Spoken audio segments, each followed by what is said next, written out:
A letter from Abigail Adams to John Adams, Braintree, Massachusetts, March 31st, 1776. I wish you would ever write me a letter half as long as I write you, and tell me if you may where your fleet are gone, what sort of defense Virginia can make against our common enemy, whether it is so situated as to make an able defense. Are not the gentry lords and the common people vassals? Are they not like the uncivilized natives Britain represents us to be? I hope that riflemen who have shown themselves very savage and even bloodthirsty are not a specimen of the generality of the people. I am willing to allow the company great merit for having produced a Washington, but they have been shamefully duped by a Dunmore. I have sometimes been ready to think that the passion for liberty cannot be equally strong in the breasts of those who have been accustomed to deprive their fellow creatures of theirs. Of this I am certain, that it is not founded upon the generous and Christian principle of doing to others as we would that others would do unto us. Do not you want to see Boston? I am fearful of the smallpox, or I should have been in the time before this.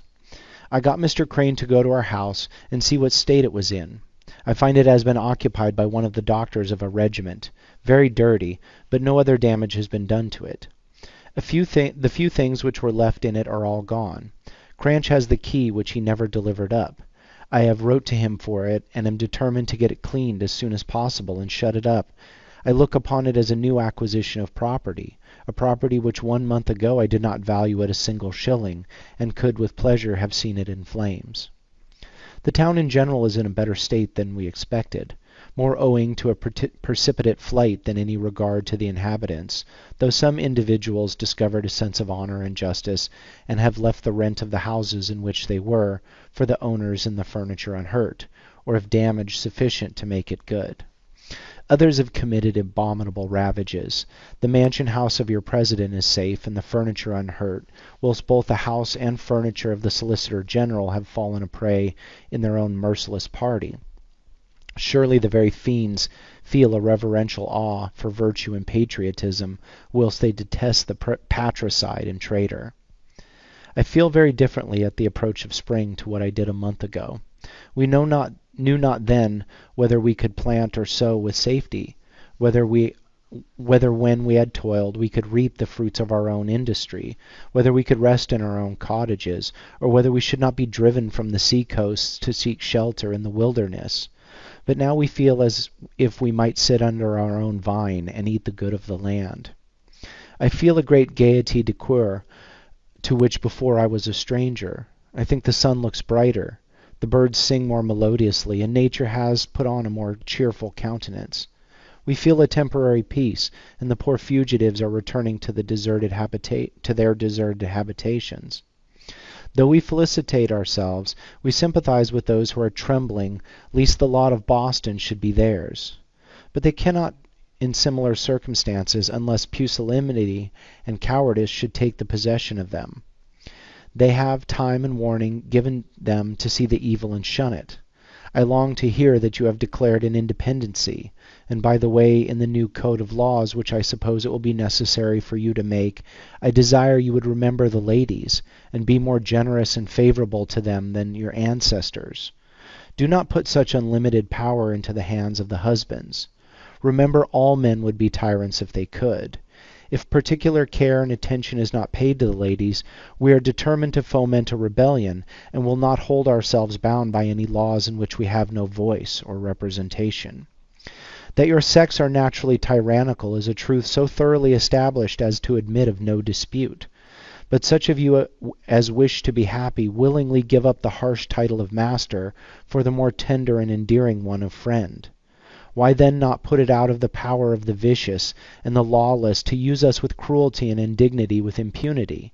Men of sense in all ages abhor those customs which treat us only as the vassals of your sex. Regard us then as beings placed by Providence under your protection, and in imitation of the Supreme Being, make use of that power only for our happiness. April 5th, Editor's Note. The following section was appended to the letter above before it was sent. Therefore, the two parts can be read as part of the same whole. Not having an opportunity of sending this, I shall add a few lines more, though not with a heart so gay. I have been attending the sick chamber of our neighbor Trot, whose affliction I most sensibly feel, but cannot describe, stripped of 2 lovely children in 1 week. George the eldest died on Wednesday, and Billy the youngest on Friday, with the canker fever, a terrible disorder so much like the throat distemper that it differs but little from it. Betsy Cranch has been very bad, but upon the recovery. Becky Peck they do not expect will live out the day. Many grown persons are now sick with it. In this street 5. It rages much in other towns. The mumps, too, are very frequent. Isaac is now confined with it. Our own little flock are yet well. My heart trembles with anxiety for them. God preserve them. I want to hear much oftener from you than I do. March 8th was the last date of any that I have yet had. You inquire whether I am making saltpetre. I have not yet attempted it, but after soap making, believe I shall make the experiment. I find as much as I can do to manufacture clothing for my family, well, which else would be naked. I know of but one person in this part of town who has made any. That is Mr. Tertius Bass, as he is called, who has got very near 1 hundredweight, which has been found to be very good. I have heard of some others in the other parishes as well. Mr. Reed of Weymouth has been applied to go over to Andover to the mills, which are now at work, and has gone. I have lately seen a small manuscript describing the proportions for the various sorts of powder, such as fit for cannon, small arms, and pistols. If it would be of any service to your way, I will get it transcribed and send it to you. Every one of your friends send their regard, and all the little ones. Your brother's youngest child lies bad with convulsion fits. Adieu. I need not say how much I am ever your faithful friend.